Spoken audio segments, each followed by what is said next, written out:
In today's video, I'm going to teach you how to process refunds in Xero. To get started, open Xero and sign into your account. Once you are logged in, take a moment to make sure you are in the correct organization if you manage more than one. Since refunds need to be recorded in the right company file to keep your accounts accurate. From the top menu, go to Cell, and then choose Invoices from the drop-down list. This will take you to the area where you can view customer invoice activity, including related credit notes, overpayments, and prepayments. If you are processing a refund, this is where you'll find the transaction that needs to be updated. Next, click the Awaiting Payment tab. In this section, open the specific credit note, overpayment, or prepayment that you want to refund. Be sure you select the correct record before continuing, especially if there are multiple transactions with similar amounts or dates.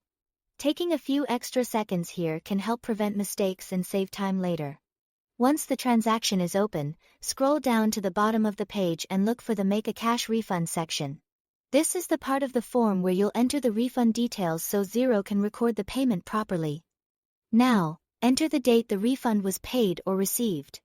It's important to use the actual refund date whenever possible, because this helps keep your bank records, reports, and reconciliation process aligned. Accurate dates are especially helpful when reviewing cash flow or preparing for month-end reporting. After that, select the correct paid from or paid to bank account. The option you choose depends on the type of refund you are recording, so make sure it matches the account where the money actually moved. Choosing the right bank account is essential for clean bookkeeping and easier reconciliation later on. You can also add a reference if needed. This step is optional, but it can be very useful for tracking. For example, you might enter a short note that helps identify the reason for the refund or connects it to an internal record. Keeping references consistent can make searches and audits much easier in the future.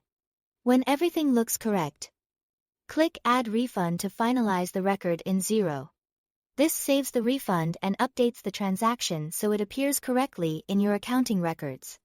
Before you leave the page, it's always a good idea to quickly review the entry and confirm the details are accurate. That small check can help avoid corrections later. That's all to it. Thanks for watching.